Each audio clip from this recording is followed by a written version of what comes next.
జలమండలి GM ఇంట్లో కోట్ల ఖజానా 1.10 కోట్ల క్యాష్ 2.1 కిలోల బంగారం 9 కిలోల వెండి సీజ్ 4 కార్లు పలు జిల్లాల 15 ఎకరాల భూములు 60 కోట్లకు పైగా ఆస్తులు గుర్తించిన ఏసీబీ జీఎం లక్ష్మీకుమార్ నివాసంతో పాటు 8 ప్రాంతాల్లో సోదాలు కృష్ణా గోదావరి వాటర్ పైప్లైన్ ప్రాజెక్టులో విధులు తీవ్ర అవినీతి ఆరోపణల నేపథ్యంలో కేసు నమోదు నిందితుడి అరెస్టు నేడు సోదాలు కొనసాగే ఛాన్స్. ఈయనే దొర జలమండలి జీఎం లక్ష్మీకుమార్ ఇంట్లో ఏసీబీ అధికారులు స్వాధీనం చేసుకున్న నగలు డబ్బు. జలమండలి జనరల్ మేనేజర్ అనంత లక్ష్మీకుమార్ ఇంట్లో కోట్లాది కొద్ది నోట్ల కట్టలు కిలోల కొద్ది బంగారం బయటపడ్డాయి. అవినీతి ఆరోపణల నేపథ్యంలో మంగళవారం తెల్లవారుజామున ఆయన ఇంటితో పాటు ఆఫీస్ బంధువులు స్నేహితులు బినామీన్లలో ఏసీబీ అధికారులు సోదాలు నిర్వహించగా కళ్ళు చెదిరే ఆస్తులు వెలుగు చూశాయి. Nampally Red Hills water board general మేనేజర్గా ఉన్న ఆయన Godavari first phase Krishna water pipeline ప్రాజెక్టులో ఎగ్జిక్యూటివ్ ఇంజనీర్గా బాధ్యతలు నిర్వహిస్తున్నారు. ఆయన అవినీతి అక్రమాలపై ఫిర్యాదులు రావడంతో రంగంలోకి దిగిన ఏసీబీ అధికారులు వివిధ ప్రాంతాల్లో ఏకకాలంలో సోదాలు చేపట్టారు. లక్ష్మీకుమార్కు సుమారు 60 కోట్ల విలువైన స్థిర ఆస్తులు ఉన్నట్లు గుర్తించడంతో ఆయనపై ఆదాయానికి మించిన ఆస్తుల కేసు నమోదు చేశారు.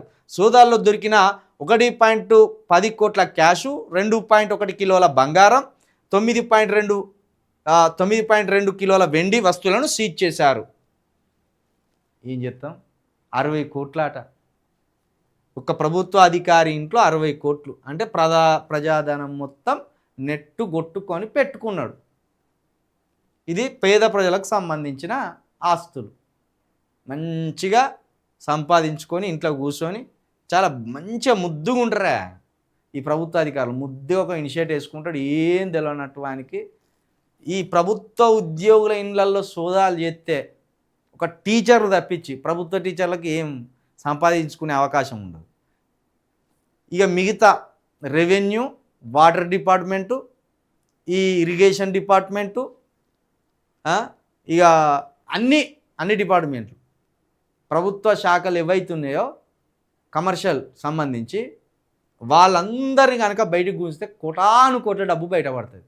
ఇప్పుడు ఈయనకు వేదేం లేదు, మా అంటే 50 రోజులు ఉంటాడు ఈయన జైల్లో గంతే. 50 రోజుల తర్వాత వస్తారు, మళ్ళా ఏమైనా పైరవీలు నడిపితే పైరవీల ద్వారా మళ్ళీ ఉద్యోగం ఎక్కుతాడు. ఆ 60 కోట్లు తీసుకొచ్చి ఖజానాలో కలిపేది ఉండదు, ఈ బంగారం తీసుకొచ్చి ప్రభుత్వం హ్యాండ్ఓవర్ చేసుకునేది ఉండదు. ఎక్కడిదక్కనే ముద్దుగా ఉంటాయి. 50 రోజులు జైలు ఉంటాడు, బయటకు వస్తారు కానీ అంతకు మించి ఏం లేదు. ఇక వీళ్ళని బయటికి తీసుకురావడానికి వీళ్ళకి ప్రత్యేకంగా అడ్వకేట్స్ ఉంటారు. ఏసీబీ కేసుల్లో ఇరుక్కున్న వాళ్ళ కోసం హైదరాబాదులో ఒక ప్రత్యేకమైన అడ్వకేట్ టీమే ఉన్నది. ఎవడు ఏసీబీలో చిక్కుకున్నా వాళ్ళిద్దరు ముగ్గురు ఉన్నారు, వాళ్ళే వాదిస్తారు. కొందరినైతే ఈజీగా 15 రోజుల్లో బయటికి తీసుకొస్తారు. ఎక్కువ అయితే కొన్నిసార్లు ఒక 2 నెలలు గడవచ్చు. 2 నెలల తర్వాత ఏసీబీ కోర్టు ఉంటుంది. వీళ్ళు వారానికి ఒకసారి ఏసీబీ కోర్టుకు పోయి హాజరై రావాలి. ఇంతే. నాకు తెలిసి ఏసీబీ కేసులలో పట్టుబడ్డ వాళ్ళు శిక్షలు అనుభవించిన వాళ్ళు ఎవరు కూడా కనబడలే జైలు అయితే. శిక్షలు అనుభవించిన వాళ్ళు రిమాండ్ వేరే శిక్ష వేరే.